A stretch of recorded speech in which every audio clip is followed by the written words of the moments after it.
Hello friends, welcome back to my YouTube channel Prince के blog. दोस्तों, आज की इस वीडियो में मैं आपको एक ऐसे शख्स का घर दिखाने जा रहा हूं। आपको अभी तक पूरे यूट्यूब पे ये चीज़ कहीं भी नहीं दिखाई गई होगी। दोस्तों, फिलहाल इनके बायोग्राफी के बारे में तो बताया गया होगा, लेकिन वो किस घर में रहते थे, उनका घर अभी कैसा है, उस घर में अभी कौन रहता है, इस चीज़ को नहीं बताया गया होगा।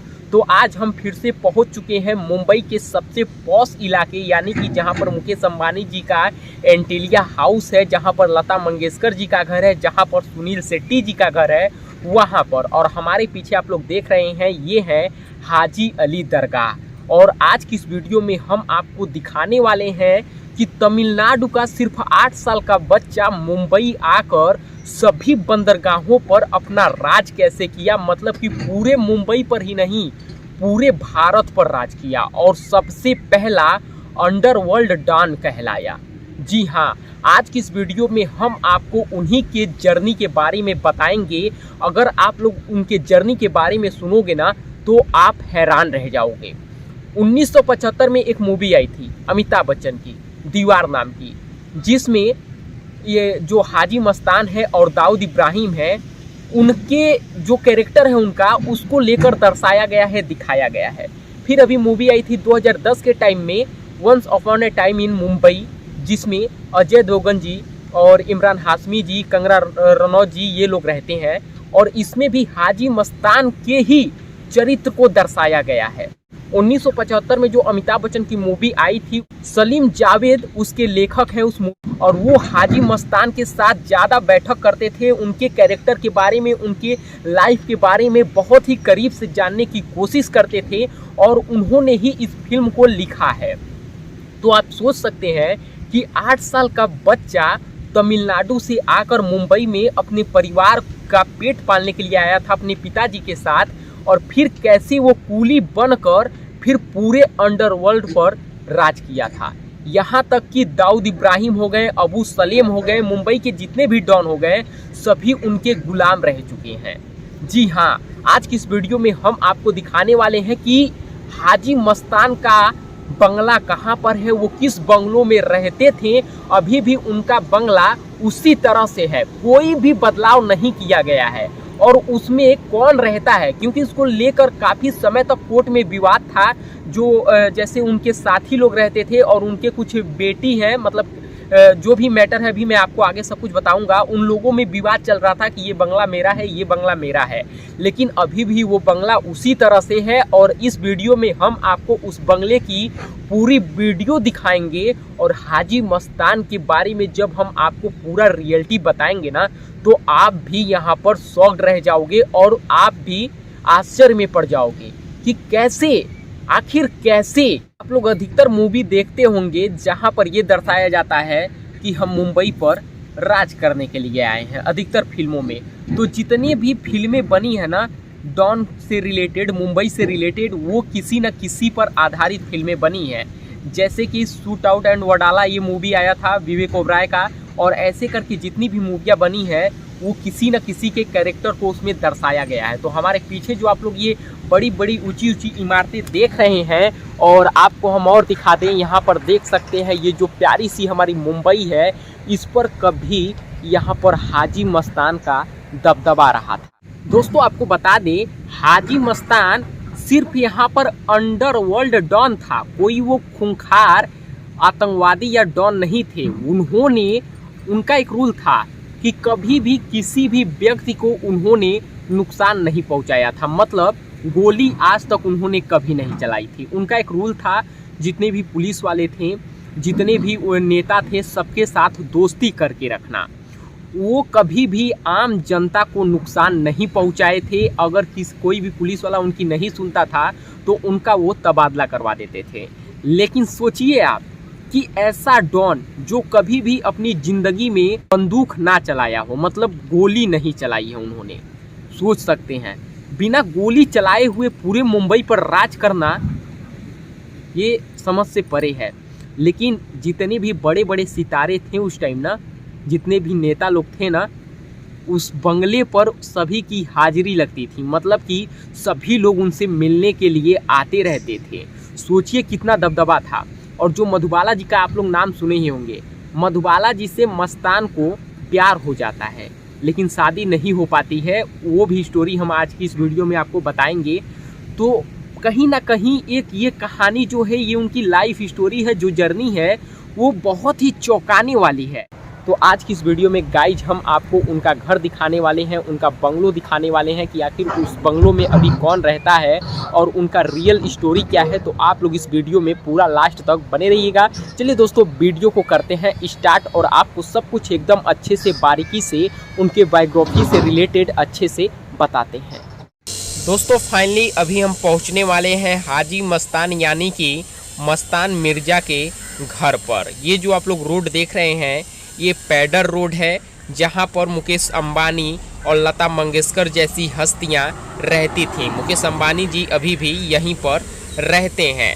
तो आज की इस वीडियो में हम आपको उसके घर को दिखाने वाले हैं। देखिए जो रेड कलर की दीवार आपको दिख रही है, जो ये कार खड़ी है, ये पूरा का पूरा हाजी मस्तान के घर का एरिया है। जी यहीं से हाजी मस्तान कई बार उतरा होगा इन सीढ़ियों से, कई बार चढ़ा होगा और यही उसका प्यारा सा बंगलो है जिसमें हाजी मस्तान रहा करता था।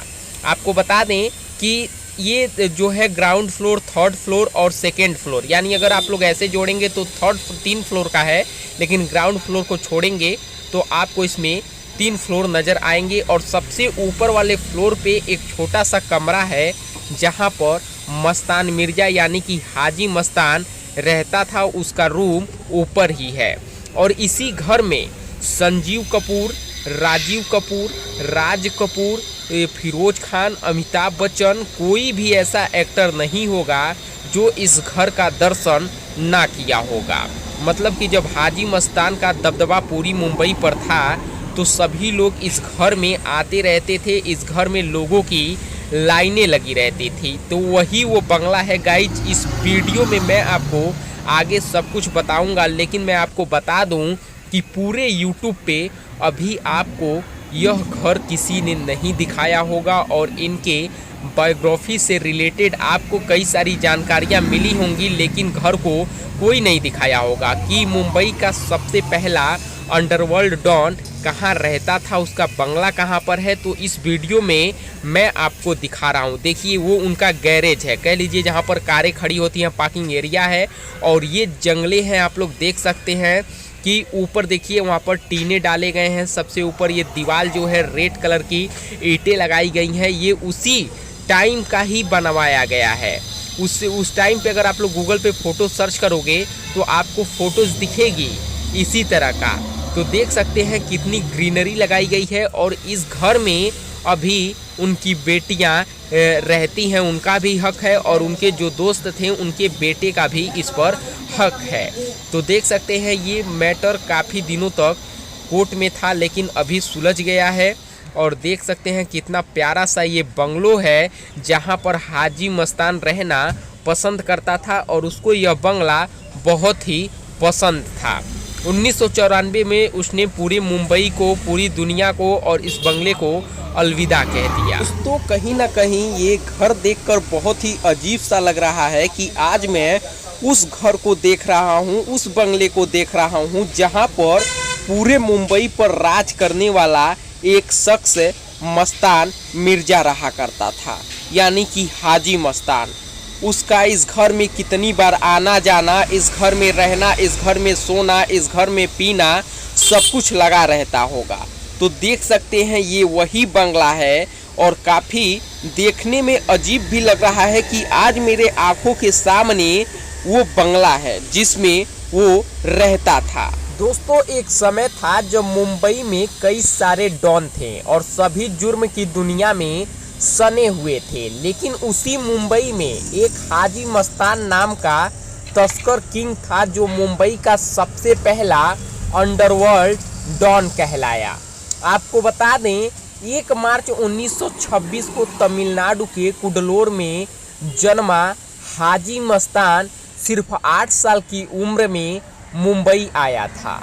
आपको बता दें कि इनके पिता बहुत ही गरीब किसान थे, पैसे नहीं थे घर में, बड़ी मुश्किल से काम चलता था।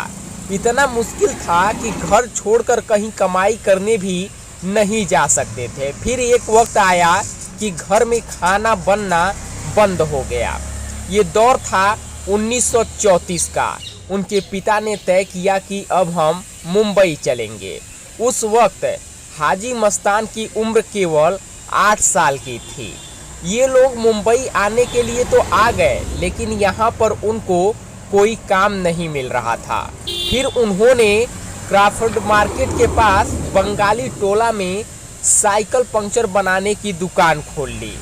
मस्तान भी अपने पिता के साथ हाथ बढ़ाता था। दोस्तों, हाजी मस्तान के पिता हैदर मिर्जा बहुत ही परेशानियों का सामना कर रहे थे उस समय, क्योंकि जो साइकिल पंक्चर की दुकान खोल रखी थी उससे उनके परिवार का गुजारा नहीं हो पा रहा था।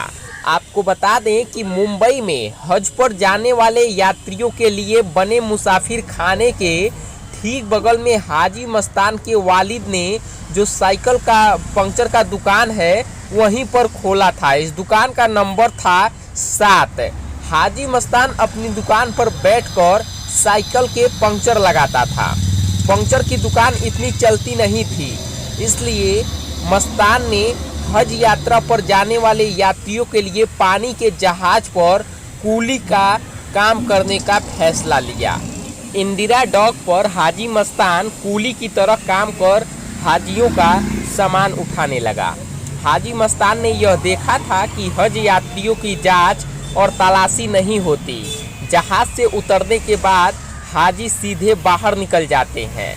हज यात्री कितना भी सामान लाए, कोई पूछने वाला नहीं था। दोस्तों, एक समय की बात है जब हाजी मस्तान कूली के रूप में डाक पर काम कर रहा था, तभी एक आदमी की एंट्री होती है जिसका नाम था शेख गालिब। और शेख गालिब के पास एक ऐसा बॉक्स रहता है जिसमें सोने के बिस्किट्स रहते हैं। तो वो हाजी मस्तान से कहता है कि अगर तुम मेरा ये सोने का बिस्किट्स बाहर पहुंचा दोगे तो हम तुम्हें मुँहमांगी कीमत देंगे। और हाजी मस्तान उनकी यह बात मान लेता है। और जैसे ही ये दोनों वहाँ से बाहर निकलते हैं, वैसे ही बाहर खड़ी पुलिस शेख गालिब को दबोच लेती है और हाजी मस्तान वो बॉक्स लेकर अपने घर पर चला जाता है। फिर जब शेख गालिब 3 साल जेल की सजा काटकर वापस लौटता है तो उसके पास एक फूटी कौड़ी भी नहीं होती है। और आपको बता दें कि शेख गालिब सबसे पहले डॉक पर जाता है और मस्तान से मुलाकात करता है। और फिर मस्तान गालिब को मदनपुरा की एक झोपड़ी में ले जाता है, जहां उन्होंने उसे वो सोने के बिस्किट से भरा लकड़ी का बक्सा दिखाया जो अभी तक खोला भी नहीं गया था और उनके पास सुरक्षित था। गालिब सोने के बिस्किटों से भरा बॉक्स देखकर एकदम चौंक सा गए। गालिब ने पूछा, तुम चाहते तो इन बिस्कुटों को लेकर फरार हो सकते थे और पूरी दुनिया ऐसो आराम कर सकते थे। मस्तान ने जवाब दिया, मेरे पिता ने मुझे सिखाया था कि तुम हर एक से बच सकते हो, लेकिन ईश्वर से कभी नहीं। ये सुनते ही गालिब की आंखों में आंसू आ गए और उसने कहा कि मैं इस बक्से को तभी स्वीकार करूंगा अगर तुम इसको बेचकर मिलने वाली रकम का आधा हिस्सा मुझसे लोगे और इस पैसे में मेरे पार्टनर बन जाओगे। मस्तान मान गए और इस बक्से ने हाजी मस्तान की जिंदगी बदल दी और वो रातों रात लखपति बन गए। यहीं से मस्तान की तस्करी वाली जिंदगी शुरू हो गई। वहीं पर मुंबई अंडरवर्ल्ड पर चर्चित किताब डोंगरी टू मुंबई के लेखक एस हुसैन जैदी बताते हैं कि मस्तान की इज्जत में और इजाफा तब हुआ जब उन्होंने मझगांव डॉक पर कूलियों से हफ्ता वसूल करने वाले स्थानीय गुंडे शेर खां पठान की पिटाई करवा दी। बाद में अमिताभ बच्चन की मशहूर फिल्म दीवार में इस दृश्य को फिल्माया गया था। हालांकि मस्तान ने कभी बंदूक या पिस्तौल नहीं चलाई थी, उसने कभी किसी की जान नहीं ली। वो इन कामों को बरदराजन, मुदालियार और करीम लाला जैसे गैंगस्टर से करवाता था। फिर साल 1950 के दशक में मस्तान की दुनिया बदल चुकी थी। फिर साल आया 1956 और गुजरात का कुख्यात तस्कर शुकुर नारायण अब मस्तान का दोस्त बन चुका था। दोनों ने मिलकर तस्करी के धंधे में खूब पैसा कमाया। अब कुली मस्तान मिर्जा का नाम माफिया मस्तान भाई हो चुका था। 70 के दशक में मस्तान के साथ वरदराजन का भी नाम मुंबई के बड़े तस्करों में लिया जाता था, लेकिन जब वरदराजन वर्धा चेन्नई लौट गया तो मस्तान मिर्जा ही एकमात्र तस्करी के धंधे में था। अब मस्तान शानदार डिजाइनर सूट पहने अपने मर्सिडीज में सवार दिखने लगा था। 1974 में वह पहली बार गिरफ्तार तो हुआ, पर हवालात के बजाय उसे एक बंगले में नज़रबंद किया गया था, जिसके पीछे का कारण उसके रसूख को भी बताया गया था। दोस्तों, जिस समय मस्तान तस्करी के धंधे में अपना कदम रखा था, उस वक्त हिंदुस्तान में इलेक्ट्रॉनिक सामान, महंगी घड़ियां, गहने, इन सब चीज़ों की तस्करी जो है वो होती थी, क्योंकि हिंदुस्तान में कुछ बनता नहीं था। लीगल तरीके से मंगाने पर टैक्स बहुत ज़्यादा देना पड़ता था, तो तस्करी का रास्ता इन लोगों ने निकाल लिया था। लगभग 12 साल बाद मस्तान की मुलाकात हुई गुजरात के कुख्यात तस्कर शुकुर नारायण बखिया से। अब इन दोनों की खूब जमी। तब तक फिलिप्स के ट्रांजिस्टर भी आ चुके थे। अब तस्करी और बढ़ गई। सोचिए कि घड़ी, रेडियो की तस्करी होती थी। उस वक्त शादियों में यही दहेज में भी चलता था। दोस्तों, मुंबई में उस जमाने में अंडरवर्ल्ड हाजी मस्तान का सिक्का चलता था। हाजी मस्तान मुंबई के अंडरवर्ल्ड का पहला डॉन था, जिससे पूरी मुंबई खौफ खाती थी। दाऊद और पठान गैंग को एक करने वाला हाजी मस्तान नामी माफिया वर्धा को भी अपने इशारों पर नचाता था। बॉलीवुड के उस समय के दिग्गज अभिनेता संजीव कुमार, दिलीप कुमार, राज कपूर, फिरोज खान जैसी बॉलीवुड के सभी दिग्गजों के साथ हाजी मस्तान की मुलाकात होती रहती थी। उस समय हाजी मस्तान के साथ कई और कुली भी सोना चांदी की तस्करी में जुट गए थे। हाजी मस्तान के साथ अशरफ रहमान उर्फ लल्लू और मोहम्मद नूर उर्फ नूरा 28 भी सोने चांदी की तस्करी करते थे। जब भी जेद्दा से सोना आता था, मस्तान के लोग नूरा की एम्बेसडर कार नंबर 28 में सोना चांदी रख कर बाहर निकल जाते थे। करीब 20 साल तक सोने चांदी की स्मगलिंग करने के बाद 1970 में हाजी मस्तान ने बहुत ज़्यादा पैसा कमा लिया था। हाजी मस्तान ने हज यात्रियों के लिए बने मुसाफिर खाने के ठीक सामने 8 और 9 नंबर की 2 दुकानें खरीद ली। इन दुकानों में हाजी मस्तान ने एक क्लब बनाया जिसका नाम रखा डायमंड क्लब। डायमंड क्लब में मुंबई के सारे बदमाश जुआ खेलने आते थे। उस वक्त के बड़े माफिया में करीम लाला, यूसुफ पटेल, वरदराजन जैसे नाम होते थे। वह भी डायमंड क्लब आते थे। इसी डायमंड क्लब में हाजी मस्तान की मुलाकात मुंबई के सभी गुंडों से हुई और वहां से उसका साम्राज्य चलने लगा। कुछ समय बाद हाजी मस्तान ने डायमंड क्लब को लल्लू को गिफ्ट में दे दिया। एक बार डायरेक्टरेट ऑफ रेवेन्यू इंटेलिजेंस को सोने चांदी की स्मगलिंग की खबर लगी। वो लोग लल्लू को पकड़कर सरकारी अधिकारी ले गए, लेकिन माल नहीं मिलने पर उन्होंने लल्लू की खूब पिटाई की। काफ़ी पिटाई के बाद भी लल्लू ने अपनी जुबान नहीं खोली। इसी बात से खुश होकर हाजी मस्तान ने लल्लू को अपना डायमंड क्लब उपहार में दे दिया। मस्तान ने अपनी साइकिल की पंचर लगाने वाली दुकान नंबर 7 को नूरा 28 को गिफ्ट में दे दिया। दोस्तों, आपको बता दें, मस्तान मिर्जा उर्फ हाजी मस्तान फिल्मों का बहुत ही बड़ा शौकीन था। फिल्म अभिनेत्री मधुबाला को बहुत ही वो पसंद करता था। कहा तो ये भी जाता है कि वो उनसे मोहब्बत करता था। यकीनन ये पसंद एक तरफा थी। मस्तान को मधुबाला तो नहीं मिली, लेकिन एक स्ट्रगल कर रही अभिनेत्री सोना मिल गई। सोना की शक्ल बहुत हद तक मधुबाला से मिलती थी और शायद ये इसी वजह से मस्तान ने सोना से शादी कर ली। दोस्तों फिर उस समय देश में अचानक आपातकाल की घोषणा लग गई। आपातकाल घोषणा के बाद हाजी मस्तान को भी गिरफ्तार कर जेल में डाल दिया गया। जेल के भीतर मस्तान की मुलाकात जयप्रकाश नारायण यानी कि जेपी से हुई और 18 महीने बाद जब वह जेल से बाहर आया तो उसने अपराध की दुनिया को छोड़ने का इरादा कर लिया।